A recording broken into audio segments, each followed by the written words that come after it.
What's going on? It's your boy, a little sick Buddha, back in the building.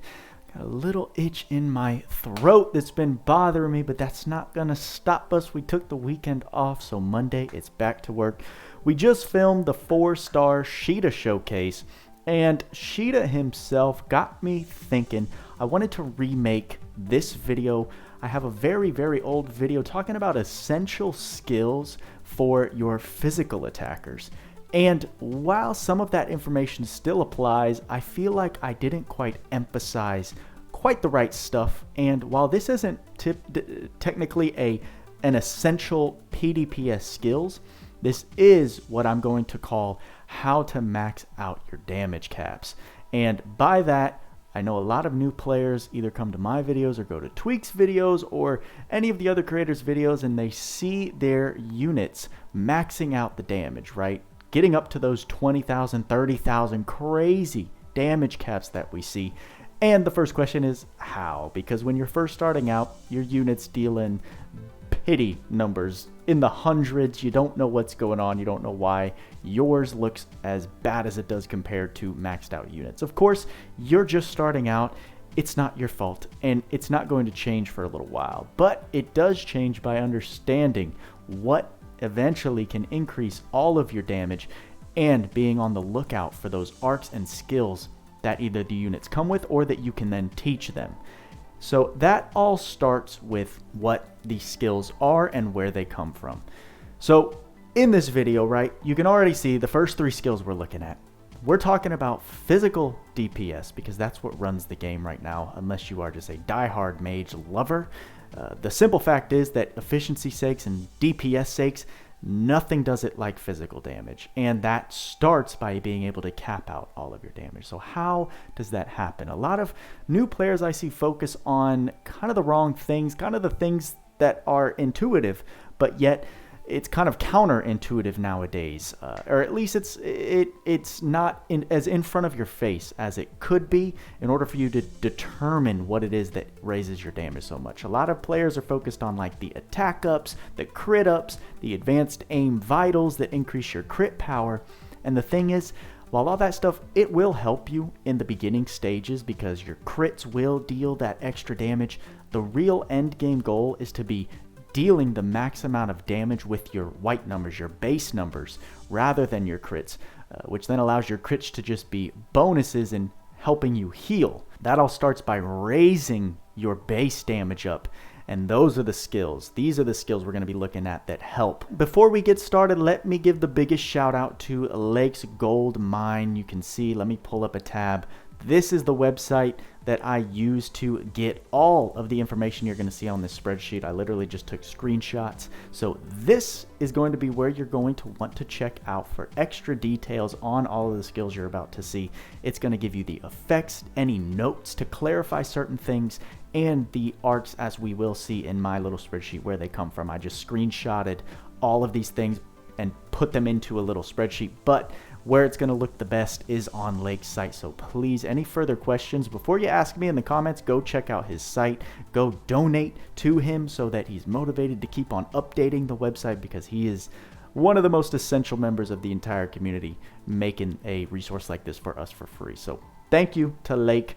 Let's get on with my list, things that I've learned from the community over time in how to increase that damage to be looking real nice. So first, we're starting out with just the standard mods, things that come that give you physical damage multipliers for a set price. And that all 3 of these, well, let me not get ahead of myself. Sharp Eyes and Savage Strike both give you a 50% increase to physical attack damage. That's the wording that is so key to all the skills we're about to look at. Things that increase your physical attack damage percentage are going to be the skills that help increase your base damage way more than ever using SC to add on attack ups or things that just raise your base strength. We're looking for physical damage mods. So Sharp Eye, Savage Strike give you a plus 50% to your physical damage. Berserker gives a plus 30%, and they all come with a certain condition. Sharp Eyes at the cost of MP, Berserker at the cost of HP, and Savage Strike at the cost of accuracy. Berserker would be a lot better, I think, if it gave a 50% damage mod like the other two, but you can see it's for 1 SC less, so it gives you that 30%, and the amount of HP decrease is on a set timer, so I think it's like every 6 seconds you lose a certain percentage of HP. I think it fluctuates between like 15 and 18% if I'm not mistaken. So it's a good one to have, but it can leave you exposed and it can kill you. Don't forget that. So you can usually sustain yourself with Proud Force, but I've been in actually a lot of situations where Berserker just doesn't quite give me the edge that I need, unless I'm doing like fast-paced, quick clears where slow over time drainage of HP isn't concerned. Savage Strike, it's pretty new. It just came with the Leona's arc that was released with her Psycha guild. You can see these are the arcs that you can learn these skills on and their respective arc levels that you'll need in order to have access to teach those skills. But it decreases your accuracy by minus 20%. Now, thanks to Tweaks and his quick math, it says you're getting a 50% damage boost, but if you do the math, you're actually only getting technically a 20% damage boost overall in DPS, because at 1.5 times multiplier and then 80% of your hits, you are getting a combined total of 1.2 times to your damage multiplier. If that confused you, I'm so sorry, but just know that Savage Strike really only equals out to a total DPS enhancement of 20% because of the hits that you are going to be missing, and it doesn't feel good to see your hit miss, even if the rest of them are caps, in my opinion. So the real winner here is Sharp Eyes, the first one out of the bunch, but Sharp Eyes is just a 50% damage increase for 3 MP, or 3% MP per physical attack used. So you're going to need a good source of MP regen, but luckily for your physical attack damagers, we've got a skill card called Goddess Kiss, which allows you to regenerate MP based on your damage output for your regular attacks. So that's kind of its own strategy. I'm not going to go too far into detail, but just know that Sharp Eyes is typically the preferred damage mod that you're going to want to start out with and look for. It's what keeps this arc, Foreign Land Magrona, relevant to this day, is because it's the only arc with the skill Sharp Eyes. Immediately a 50% increase to your damage, very good and very meta in a lot of damage builds. Next, we're looking at conditional modifiers. These are going to be modifiers that give you a set increased physical percentage damage, and some of them are even just damage overall, but it requires you to either be in a certain position, it requires you to be doing something in particular, or it requires you to have something in particular equipped. Let's start out with the positioning kind of damage mods. First, we have Sky High, which is a skill that requires you to knock enemies up into the air. Now, I can't tell you an actual specific amount, but there is a threshold in LC when you're hitting enemies. If they're flinchable, they can be knocked up to a certain point in the air, and at that point you'll see Sky High activate, kind of in the top right of whatever, where you see the effects popping off as you're dealing damage in battle. You'll see Sky High proc at a certain point. You can learn these from 2 different arcs. You can see one is an R arc, one is an SSR, so it's very easily accessible, and it gives a plus 20% in your damage. I think that counts for all damage, plus physical damage, magic damage, and special damage alike. So a very useful skill. And the thing about conditional modifiers and what is so useful about them is typically they're SC saves. So if I'm looking at the standard mods, we go back, you can see that these damage multipliers, I mean, they're coming with a hefty 9 SC, 8 SC, 9 SC. But with these conditional mods, because they're conditional, they may come with a little bit of a lower damage modification, but they also come with a much less SC cost, right? Sky High 20% for 4 SC, you're getting a great return as long as you're paying attention and you're seeing, oh, okay, this character in particular has a lot of moves that pop up enemies into the air and then deal a lot of damage. We have a ton of characters like that. So paying attention to that and then realizing, oh, Sky High is going to work well on this, and testing it out, trying it out, that's an extra 20% extra damage just for the cost of 4 SC. You got to think, if you're dealing 10,000 damage, that's another 2,000 damage, which would push you up to a potential 12,000 damage cap. Next are the two skills Backstab and Surprise Attack. As you can tell by the first one, all you need is to be positioned behind the enemy in order to take advantage of these damage modifiers.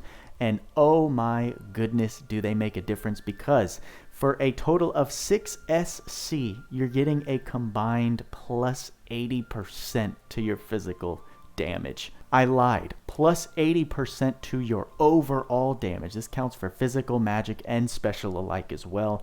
So you can see the SC to damage return there. That's almost double your damage. 80% for 6 SC. It's absolutely insane, but it does require you to be paying attention and figure out how to get behind the enemy.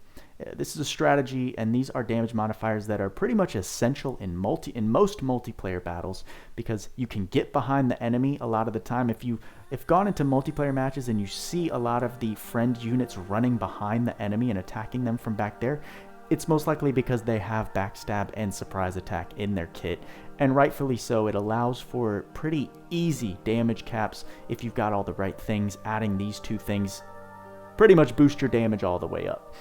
And it especially should be emphasized with a character like Sheeta. Sheeta's S2 literally teleports him behind an enemy, which then gives him immediate access to these two damage mods.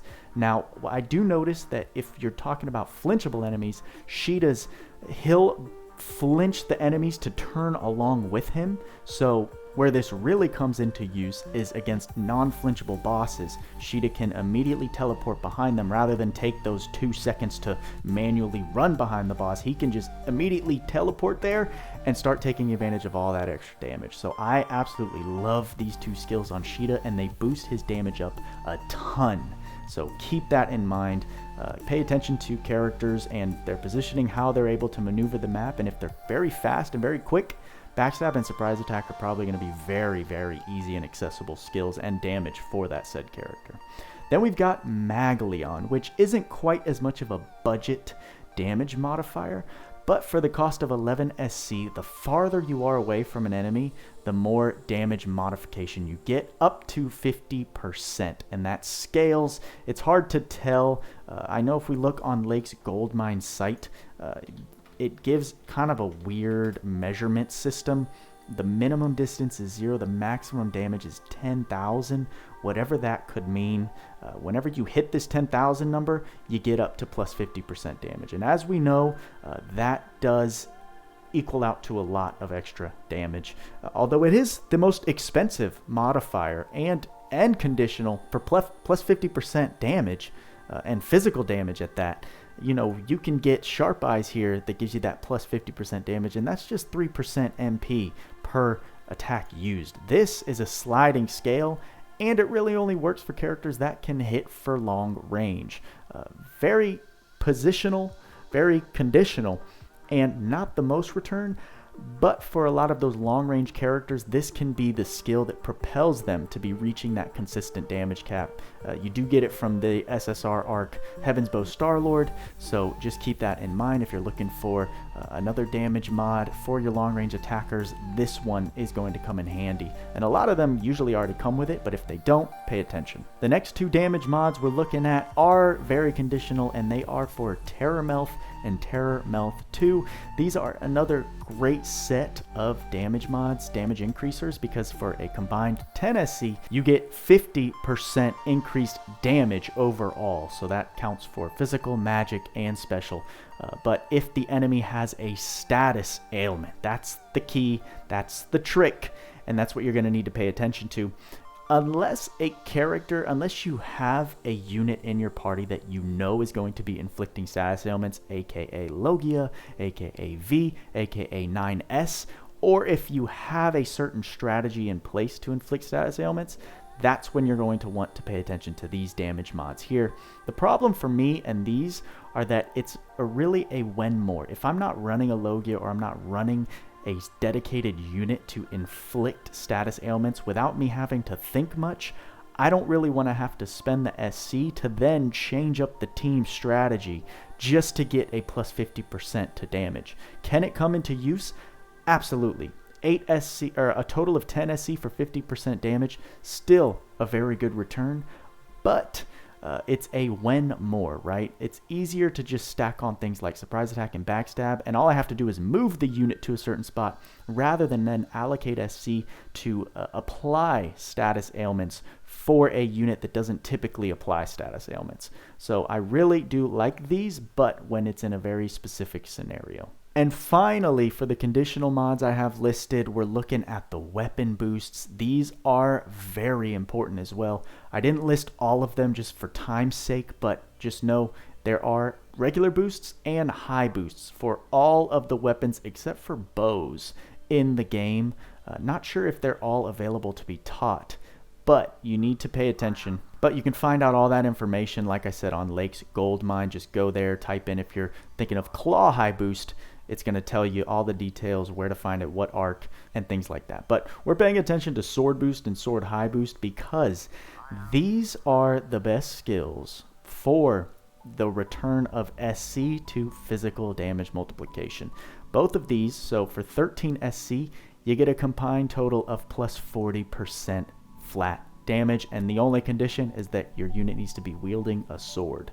All the other weapon boosts are usually tied with another type of effect, which then lowers the amount of physical damage add-on percentage that you can get. So with this, it's why Tweaks is a huge fan of swords. It's why I'm a huge fan of swords in general. One, because they like to pump out sword weapons more than anything else in the game, so it's the most common weapon that you can get, and they're typically the best in slot for a ton of units, and their weapon boost modifiers give you the most return for that 13 SC. All boosts and high boosts correlate with this 4 SC and 9 SC, but it's the sword boosts that take the cake for the highest amount of physical damage that you can possibly get from them. And last but not least, if you take anything away from this video, these are the skills that typically propel your unit to be dealing your damage caps. All of the other ones you want to try and make sure to get onto the character, like Sharp Eyes, your conditional mods, because of that SC save that you can usually take advantage of. But then at the end of the day, you'll want to leave room for at least 15 SC dedicated to your Slayers. These are a plus 50% damage boost to a particular type of enemy, and then you're able to then double that, giving you a total plus 100% physical damage for 15 SC with the skill Special Boost, which you can now find in two places. The first one, very easily accessible on the R arc, Moonlit Murder, level 10, cheap to upgrade. A lot of units, a lot of your top tier units already come with this skill, but it's good to know for when you are in the process of building out other units. And then now, if you're end game, you can also get it as a level 2 skill from the UR Arc Occulted God, which you can grind up.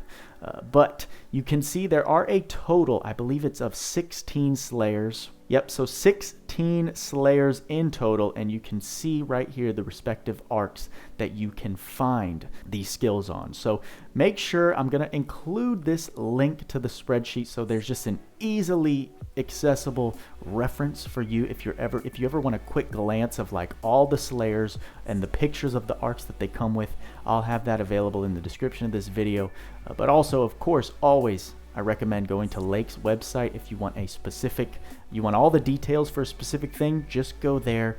You can find a lot of information that's not listed in these spreadsheets. But just think about it, right? If you save an extra 15 SC, let's say your main DPS is hitting for about 15k, and you know that they have a damage cap of, let's say, 22k, 100% damage of 15 is 30. So you are immediately going to be hitting those 22k caps just because you allocated 15 SC to the appropriate Slayer for whatever enemy you're fighting. That's why it's so important to identify which arcs contain all of these Slayers and make sure to teach them to all of your main DPS units.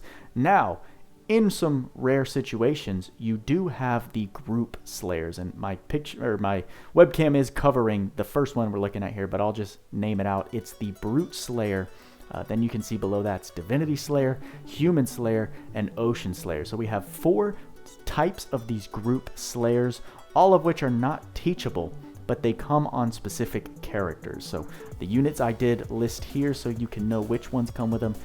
Any units that come with these group slayers are immediately extremely useful because you can see on the left the high SC cost. So you're immediately saving ridiculous amounts of SC when a unit comes with these group slayers.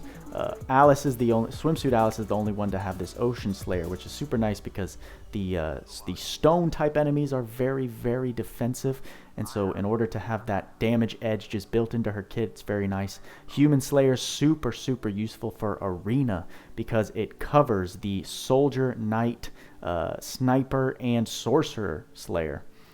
Which are very common. You know, obviously you've got Kyle, which is your knight. Roy's a sniper. So a lot of the big threats in arena are easily taken out by units that have Human Slayer on it. That's why Lug is extremely powerful, because not only does Lug come with Brute Slayer, which is a grouping of 6 typings, he also comes with Human Slayer, which is a group of another 4 typings. So out of the 16 Slayers, he comes with 10 of them.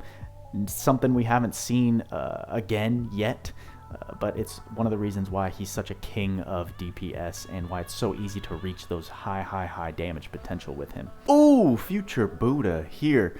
An important detail I forgot to mention while I was editing this video that I really do want to mention and make sure to point out is that Slayers, right? We're on the topic of Slayers. These do not stack. So if you have Beast Slayer and Bird Slayer on, or let's say what is a better example, let's say you're fighting Baron in arena, and he's technically a soldier and god type. You don't get then a stackable Slayer effect. Either Slayers are on or they're off, and the only way to enhance that power is through the means of using Special Boost. So just wanted to point that out because I'm sure many others along with people before you have come with that question, and just wanted to make sure to let you know it's a binary effect. So it's either on or it's off. There is no stacking your Slayers. However, all of the other damage mods, these are very stackable. And I didn't even emphasize that. I kind of listened to myself and made it seem like it was like you either pick Sharp Eyes or you pick Berserker. No, if you have the SC and you have the means, go ahead, stack all these on top of each other for those crazy damage multipliers. But in terms of Slayers, it is either on or off. There is no stacking. Guys, this, if you, like I said, if you take anything away from this video, keep in mind your Slayers. This is what is typically going to propel you to those final damage caps after you slap on your standard mods, after you slap on your conditional mods. You're usually going to be at a certain threshold, not quite hitting your caps, but then all of a sudden when you take that next step and say, what enemy am I going into right here? Especially for like end game bosses, you know you're going to fight Jalabunga, a big bird. Oh, let me slap on Bird Slayer and make sure I've got Special Boost, which then doubles that 50%. All of a sudden, you're easily hitting those damage caps.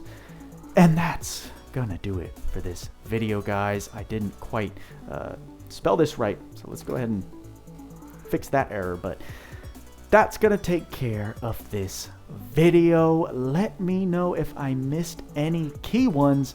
I spent about 30 minutes looking through my main DPS and figuring out which mods I had on them, making sure I didn't forget any specific ones. But that's the basic ideology that I go into when building a unit.